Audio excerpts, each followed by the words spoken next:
నిర్ణయం తీసుకున్నది. తెలంగాణ రాష్ట్రం దేశానికి ఆదర్శంగా నిలబడి కులగణన చేసిందని చెప్పడానికి నేను చాలా సంతోషిస్తున్నాను.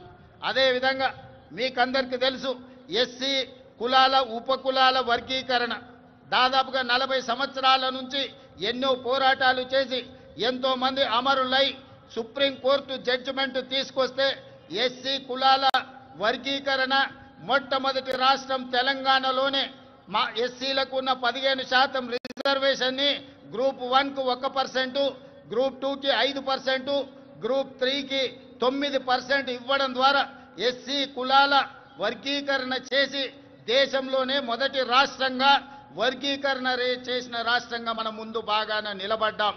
అంటే ఈనాడు తెలంగాణ ప్రజా ప్రభుత్వం బలహీన వర్గాలకు ఎస్సీలకు సంబంధించిన ఎంతో దీర్ఘకాలికంగా సమస్యలుగా ఉన్న వాటిని శాశ్వత పరిష్కారం చూపించడం ద్వారా ఇతర రాష్ట్రాలకు దేశానికి ఆదర్శంగా నిలబడ్డామని చెప్పడానికి నేను గర్వపడుతున్నాను. మిత్రులారా, అదేవిధంగా సంక్షేమ పథకాలను పటిష్టంగా అమలు చేసి పేదలకు ప్రజా ప్రభుత్వం అండగా నిలుస్తుంది. ఇల్లు లేని నిరుపేదల కోసం ఇందిరమ్మ ఇండ్ల పథకం ద్వారా ఇంటి నిర్మాణానికి 5 లక్షల ఆర్థిక సహాయం అందిస్తున్నాం.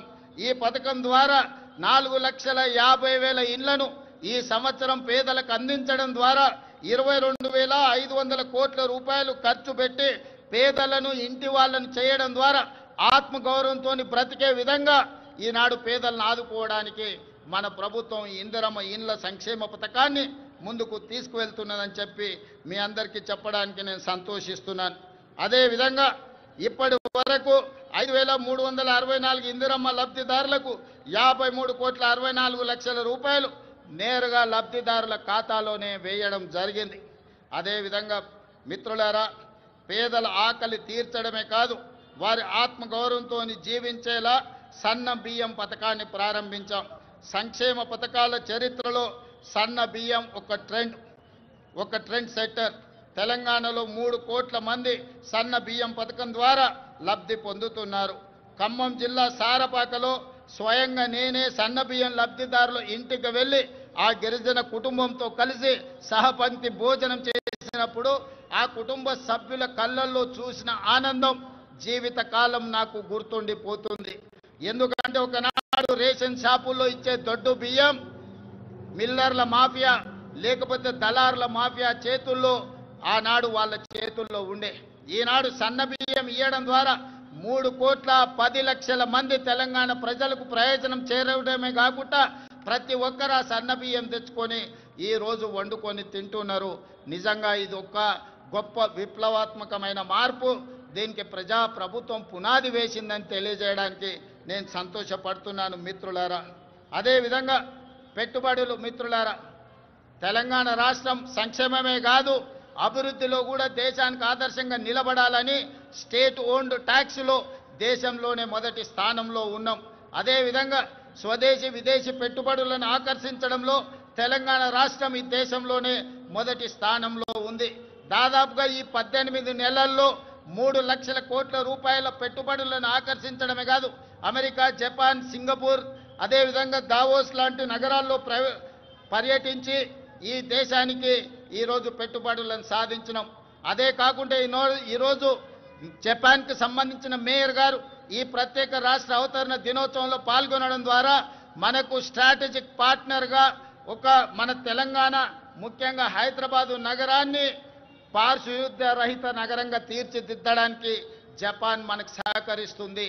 అందుకే ఈరోజు రాష్ట్ర అవతరణ దినోత్సవంలో వారు కూడా పాల్గొనడం జరిగింది. వారికి కూడా మనస్ఫూర్తిగా అభినందనలు తెలియజేస్తున్నాను తెలంగాణ ప్రజల తరఫున. అందుకే ఈరోజు తెలంగాణ రాష్ట్ర ప్రభుత్వం భవిష్యత్తు ప్రణాళికలు రచించుకోవడానికి తెలంగాణకు ఒక విజన్ డాక్యుమెంట్ తీసుకురావాలని, ఆ విజన్ డాక్యుమెంటే తెలంగాణ రైజింగ్ 2047.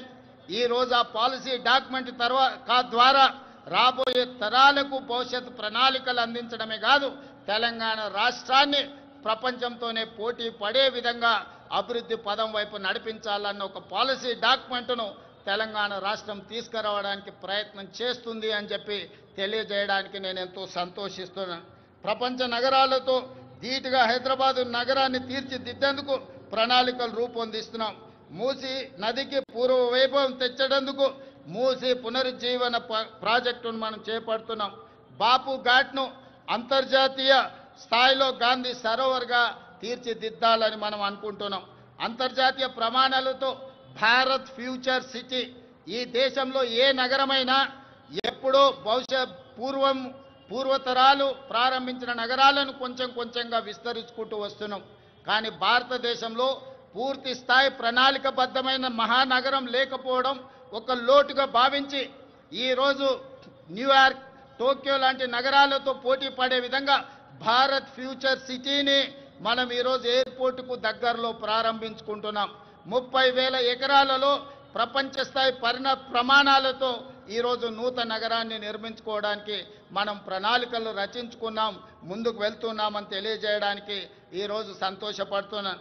ఆ భారత్ ఫ్యూచర్ సిటీలో ఏఐసిటీ, స్పోర్ట్స్ సిటీ, ఫార్మా సిటీతో పాటు లైఫ్ సైన్సెస్, హెల్త్ సిటీలను ఏర్పాటు చేస్తాం. ఇందుకోసం ఫ్యూచర్ సిటీ డెవలప్మెంట్ అథారిటీని ఏర్పాటు చేసినాం. ప్రణాళికలు రచించడానికి పాలసీ డాక్యుమెంట్ను మనం ఇప్పటికే రూపొందించుకున్నాం.